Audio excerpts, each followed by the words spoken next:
All right. Hi, everybody. I am with, Jeannie. and she is going to be part of my Strong Women and the Ties That Bind. She's going to tell us a little bit about herself, and we're just going to just talk for a few minutes, okay? Is that okay with you? Sure. All right. So, where did you grow up? I grew up in a little town in western Pennsylvania called Nicktown. Very rural, truck farms, and coal mines around. A real pretty little town with old mountains all worn down. Did you like it? Well, I didn't know anything else. Yeah, I had a really lovely childhood. My parents loved each other and showed it. It was a real gift to see them hugging and kissing all the time, and they were real good to us kids. It was a really nice childhood. And one thing I do know about you guys, all the kids are artists. All of you guys. Yeah, everybody in the family does some kind of art. Beautiful Several art. kinds of art. Yeah. Get that from your mom or your dad? I think both. Dad was more on the scientific end of the art. He would graft trees, and he built his own telescope, ground the glass down, and made it a really nice, he built our house. Mom was more of a visual artist. She painted, and she was a baker. She was always giving loaves of bread and cinnamon rolls away to somebody in town. Us kids would be the deliverers.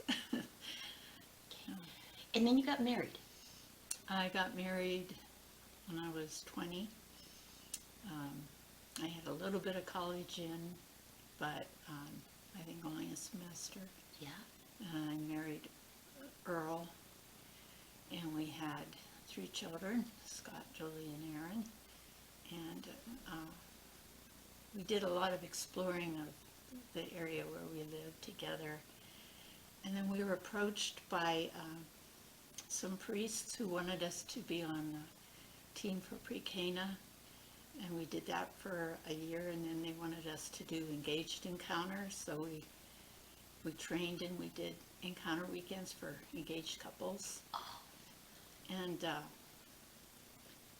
Earl was a scouter and then worked in insurance, and we were married almost 7 years when he was killed on the highway week before Christmas one year. How did you do that with 3 kids? On I your think own? Because I had the kids, I did it. We were very close, and it was hard. Yeah, yeah. Did you feel pressure to get married again? No, No? no.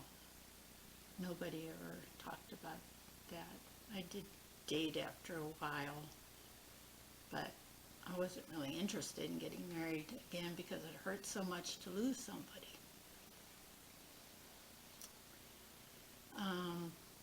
After about a year, I started college again. I went to Penn State, moved down there with my kids, and I found a really great woman who had a master's degree in psychology to do the child care with the kids while I was in school. Yeah. I was really lucky. Did you love it? It was great. But hard. It 3 was a kids is hard. challenge, yes. Yeah, because I did it too, 2 kids on my own. But Yeah.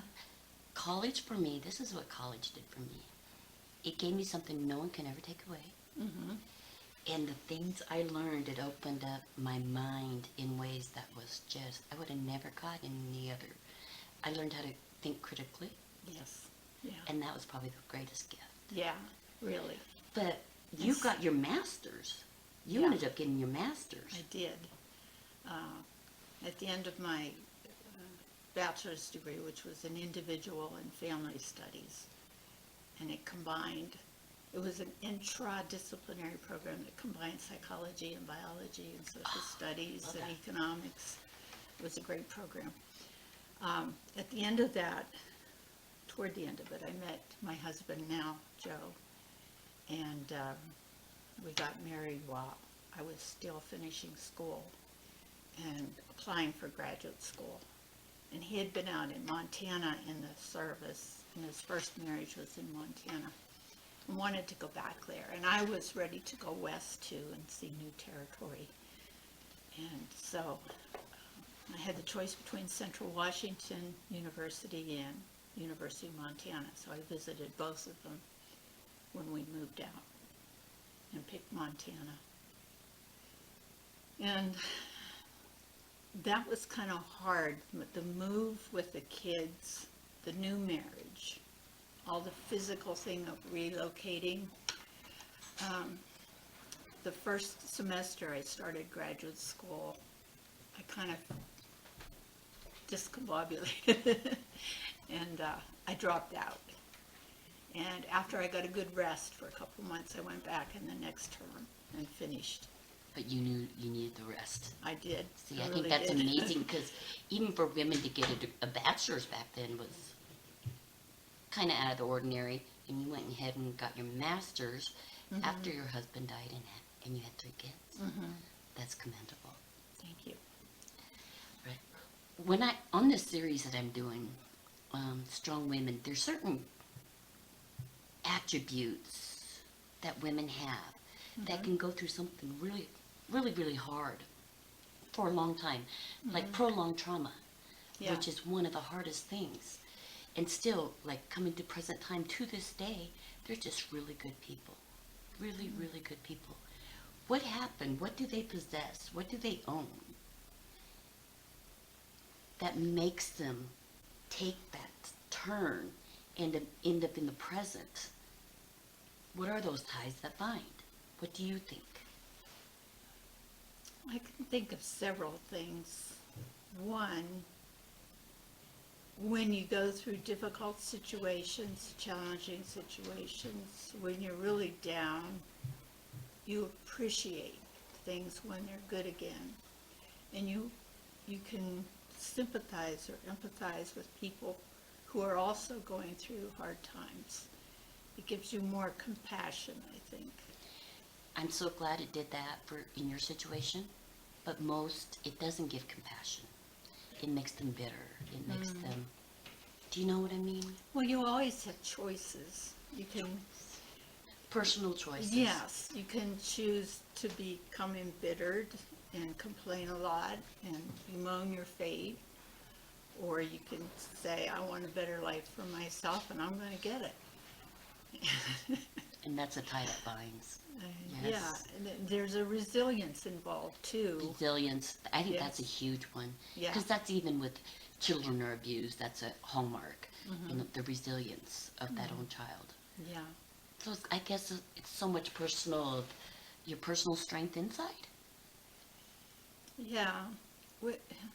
When you get down so far, you know, you look at homelessness and poverty, and I made the choice that I was going to do what I can so that I didn't have to do that and my kids wouldn't have to go through that. I have such special kids. You do. I wanted the very best for them, and I was determined that they were going to have a good life. And that was not going to be with a bitter, complaining mom. So You chose it. I chose to look at the positive side of things, and I still like to But look you know at the what? And it positive. sounds, it's that easy and it's that hard. Do you know what I mean? It's You a choose it. daily thing. Yeah, Yeah. yeah. What would another tie that you possess that other women have that bring I you think through? a sense of humor. I think Oh. the ability to laugh at yourself. You know, when you Every start day. moping around, you realize that looking at yourself kind of from the outside in, and it's you can see the humor in the situation and not take everything so seriously. What I have learned just lately, I have decided I am going to enjoy life every day. Yeah. You know what I mean? Yeah. All the stuff that always weighs on you, carries on you, I'm like, deal with what you can and do your best. And the rest, what you can't do, you can't do. And Tina, I tell myself this now. Tina, in this moment right now, you're going to enjoy it. Yeah. And you're going to enjoy this life. And me shifting just that much, and I talk to myself that way, in this moment, you're going to enjoy this moment. It's life-changing. Yes, it is.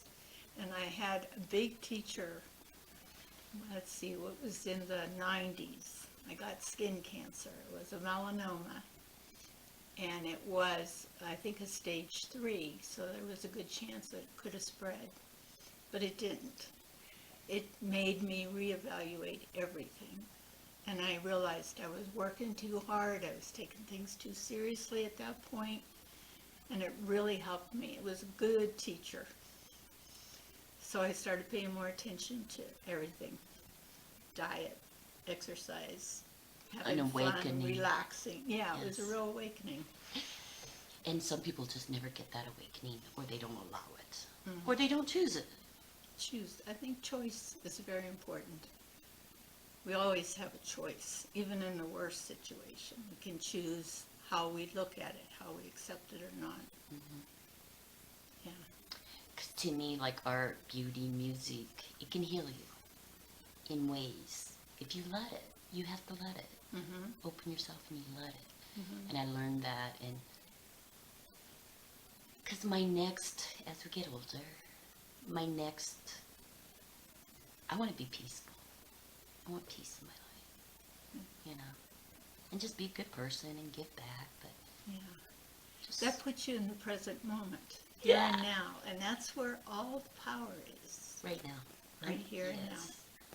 You figured that out early. Yeah, maybe. I was probably in my mid-30s or 40s when I figured that. Took me a while. What is your current dream? My current dream, uh, well, for my kids, I want to see them satisfied with their lives and moving in a direction that's important to them. For myself, I'd really like to find a way to combine energy medicine and art Oh, yes. so that I could imbue a piece of art with healing energy, that when people decided they wanted to take that from the art, it would be there for them. Yes, when they see it. Yeah, They just gotta let it. yeah. Yes. It's a choice. Yeah. I totally see that. That's a good dream. We should work on that. All right, I'm gonna go ahead and wrap this up. I want to thank you for interviewing. You know, I look high and I look low for just strong women for this series, and you are one of them. Well, thank you. All right, thank you.